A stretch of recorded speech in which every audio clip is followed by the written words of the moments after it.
বারাসাত সাংগঠনিক জেলার সভাপতির পদ ছাড়লেন কাকুলি ঘোষ দস্তিদার। নাম না করে আইপ্যাকের বিরুদ্ধে পরোক্ষ অভিযোগ, সাংগঠনিক অস্থিরতা নিয়ে রাজনৈতিক জল্পনা। যে বড় খবরের দিকে আমাদের নজর রয়েছে, জেলা সভাপতির পদ ছাড়লেন কাকুলি ঘোষ দস্তিদার। সংবাদ মাধ্যমের সামনে বিস্ফোরক কাকুলি ঘোষ দস্তিদার। বিস্তারিত জানবো এই মুহূর্তে আমার সঙ্গে টেলিফোন লাইনে রয়েছেন আমাদের প্রতিনিধি তন্ময়। তন্ময়, জেলা সভাপতির পদ থেকে ইস্তফা দিলেন কাকুলি ঘোষ দস্তিদার, কি কারণে এই ইস্তফা? 2024 যে বিধানসভা নির্বাচন হয়েছে, সেই বিধানসভা নির্বাচনে আশানুরূপ ফল না হওয়াতেই কিন্তু নৈতিক দায় নিয়ে দলের পদ থেকে ইস্তফা দিয়েছেন বারাসাত সাংগঠনিক জেলার সভাপতি তথা সাংসদ কাকলি ঘোষ দস্তিদার। তিনি একেবারে জানিয়েছেন যে তার যে পদত্যাগ পত্র ইতিমধ্যেই তিনি দলের ঊর্ধ্বতন নেতৃত্ব সুব্রত বক্সির কাছে পৌঁছে দিয়েছেন এবং তিনি যেটা একদম দায় নিয়েছেন এইভাবেই যে বারাসাত সাংগঠনিক জেলায় যেভাবে দলের কার্যত হার হয়েছে, সেই হারের জন্য তিনি দায়ী এবং সেই কারণের জন্য তিনি কিন্তু পদত্যাগ করছেন।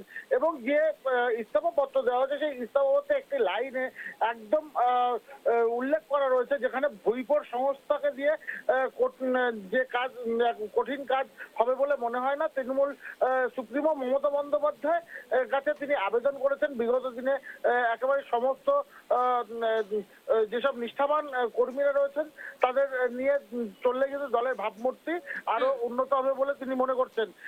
এরকমই কিন্তু বার্তা তিনি দিয়েছেন। পাশাপাশি তোমাকে বলে রাখি, বেশ কিছুদিন আগে কিন্তু তিনি ফেসবুকে উল্লেখযোগ্য একটি পোস্ট করেছিলেন। তিনি বলেছিলেন যে বেশ কিছুদিন ধরে 1986 সাল থেকে পথ চলা শুরু, তারপর থেকে কিন্তু তিনি একাধিকবার তিনি কিন্তু তার ছায়া সঙ্গী ছিলেন, এরকম ভাবে কিন্তু পোস্ট করেন। সেই পোস্টে একেবারেই তোমাকে যদি বলি যে একেবারে সেই পোস্টে কিন্তু ছিল একেবারে তিনি একেবারে সেই সঠিকভাবে যেটা জানিয়েছিলেন যে বেশ কিছুদিন ধরেই তিনি দলের সঙ্গে যুক্ত ছিলেন, কিন্তু এখন কিন্তু তাকে দল চাইছে না বা কিছু এরকম একটি পোস্ট করেন, যেখানে লেখা হয়েছে 76 থেকে পরিচয়, 78-এ পথ চলা শুরু এবং 4 দশকের অনুগত্যের পুরস্কার পেলাম। এই একটি ইঙ্গিতপূর্ণ মন্তব্য করেছিলেন এবং তারপরে কিন্তু দেখা গেছে ঠিক তার 4 থেকে 5 দিনের পরে কিন্তু তার কিন্তু কেন্দ্রীয় নিরাপত্তা দেওয়া হয়েছে। তাকে কেন্দ্রীয় বাহিনীর পক্ষ থেকে Y+ ক্যাটাগরির নিরাপত্তা দেওয়া হয়েছিল। তাই নিয়ে কিন্তু রীতিমতোই জল্পনা তৈরি হয়েছিল যে তাহলে কি কাকলি ঘোষ দস্তিদার এরপরে কিন্তু বিজেপির যুক্ত হতে যাচ্ছে। তবে এরপরে কিন্তু দেখা গেল জল্পনা কিন্তু একেবারেই অবসান কিন্তু এখনো ঘটেনি। তবে এই একেবারে ইঙ্গিতপূর্ণ ভাবে আজকে যেমন ভাবে তিনি দলের সাংগঠনিক পদ চাললেন, এখন প্রশ্ন উঠতে শুরু করেছে যেটা যে এরপরে তিনি কি মহিলা তৃণমূল কংগ্রেসের পদ থেকেও ইস্তফা দেবেন, এমনটা কিন্তু প্রশ্ন উঠতে শুরু করেছে।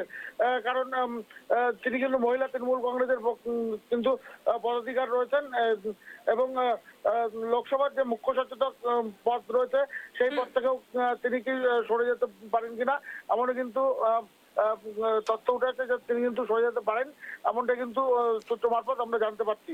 বেশ বেশ ধন্যবাদ তন্ময়। যে খবরের দিকে আমাদের নজর রয়েছে, ভোটে হারের নৈতিক দায় স্বীকার করে ইস্তফা, জেলা সভাপতির পদ ছাড়লেন কাকুলি ঘোষ দস্তিদার। বারাসতে তৃণমূলে বাড়লো জল্পনা, তার পাশাপাশি তিনি আরো যে সব পদে রয়েছেন সেই সমস্ত পদও কি এবার ছাড়তে চলেছেন, এমনটাই কিন্তু মনে করা হচ্ছে। উত্তর 24 পরগনার বারাসত সাংগঠনিক জেলায় বড়সড় রাজনৈতিক চর্চা। ভোটে পরাজয়ের নৈতিক দায় স্বীকার করে জেলা সভাপতির পদ থেকে ইস্তফা দিলেন তৃণমূল সাংসদ কাকুলি ঘোষ দস্তিদার। সংবাদ মাধ্যমের মুখোমুখি হয়ে তিনি সাংগঠনিক নানা বিষয় নিয়ে অসন্তোষের কথা তুলে ধরেন। তার পাশাপাশি নাম না করে আইপ্যাকের ভূমিকা নিয়েও এদিন প্রশ্ন তুলেছেন তিনি। তার এই মন্তব্য ঘিরে রাজনৈতিক মহলে শুরু হয়েছে জোর জল্পনা। এ বিষয়ে আমরা কথা বলবো। এই মুহূর্তে আমার সঙ্গে টেলিফোন লাইনে রয়েছেন বিজেপি নেত্রী রুবি মণ্ডল। রুবিদি নমস্কার, কেটিভি বাংলায় আপনাকে স্বাগত। আপনার সঙ্গে রয়েছে আমি কুনামি। ভোটে হারের নৈতিক দায় স্বীকার করে ইস্তফা দিলেন কাকুলি ঘোষ দস্তিদার, তিনি জেলা সভাপতির পদ থেকে ইস্তফা দিয়েছেন, কি বলবেন এ বিষয়ে আপনি? দেখুন, কাকলি ঘোষ দস্তিদার যখন পদে ছিলেন তার যে অহংকার সেটা আমরা দেখেছিলাম। তো কাকলি ঘোষ দস্তিদার যেভাবে কথা বলেন সাধারণ মানুষ পছন্দ করবেন না। আই থিঙ্ক ওনার পার্টির লোকেও অর্ধেকের বেশি ওনাকে হয়তো পছন্দ করেন না। এতদিন দায়িত্বে ছিলেন তাই হয়তো অনেক কিছু বলেছেন করেছেন, কেউ হয়তো সেই মান্যতা দিতে পারছে না। আর কাকলি ঘোষ দস্তিদার ইস্তফা দিক না দিক সেটা তার দলের বিষয়, এটা নিয়ে আমাদের এতটুকু কোনো মাথা ব্যথা নেই। কিন্তু কাকলি ঘোষ দস্তিদার যেভাবে অগ্নিমিত্রা দিকে একটি শোতে অপমান করেছিল, আজকে বলে না সময়ের অহংকার, সময় তাকে উল্টো দিন দেখিয়ে দিয়েছে এবং ওনাদের এখন উল্টো গিনতি চলছে। এই উল্টো গিনতি এখন চলবে। যারা 21-এ অত্যাচার করেছিল, যারা এগুলোকে প্রশ্রয় দিয়েছিল, তাদের মধ্যেও কাকলি ঘোষ দস্তিদার একজন। কারণ সেখানে ওনার বিধানসভার ওখানে যেভাবে সমস্যা সম্মুখীন হতে হয়েছিল আমাদেরকে, সেটা মারাত্মক ছিল।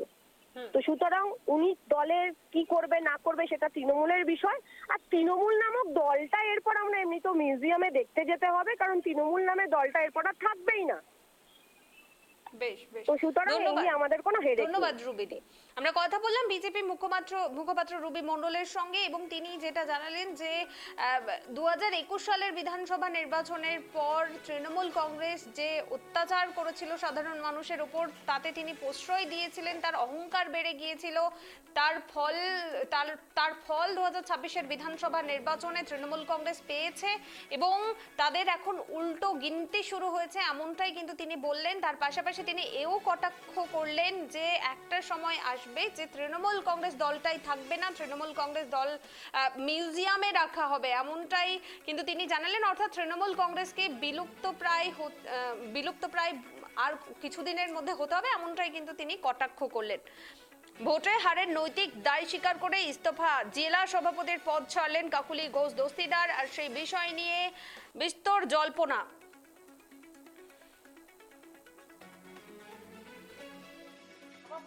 রয়েছি তখন এখানে আমরা 5টা অ্যাসেম্বলি সেগমেন্টে হারলাম। এখন বাংলা জুড়ে হয়তো যে আমাদের অবিশ্বাস্য ফল যে 80টায় নেমে গেছে আমাদের সিট, আমি সেটা মানতে পারছি না। কিন্তু সেই জেলার দায়িত্ব যার যার আছে তিনি বুঝবেন।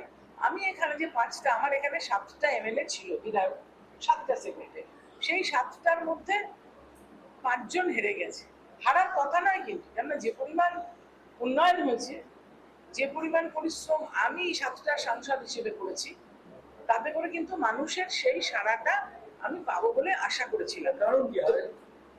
আমি বললাম যে একটা দুর্বৃত্তায়ন ঘটেছে সর্বস্তরে এবং সেই দুর্বৃত্তায়ন মধ্যবিত্ত মানুষ নেয় না, এবং যে অসৎ আচরণ ঘটেছে সেটাও মানুষ নেয় না। একটা অহমিকা হয়ে গিয়েছিল, সেই অহমিকাটাও মানুষ নেয় না। কর্মীদের মধ্যে ছিল, নেতাদের মধ্যে ছিল। আমি তো কারোর নাম করে বলতে চাইছি না, আমি বলছি যে ধরনের একটা ভাব এসে গেছিল যে দল ক্ষমতায় আছে মানে আমি যা খুশি করতে পারি, কিন্তু গণতন্ত্রে যা খুশি করতে পারেন না। সংবিধান আছে, সংবিধান মেনে চলতে হবে, মানুষ সেটাই বুঝিয়ে দিয়েছে।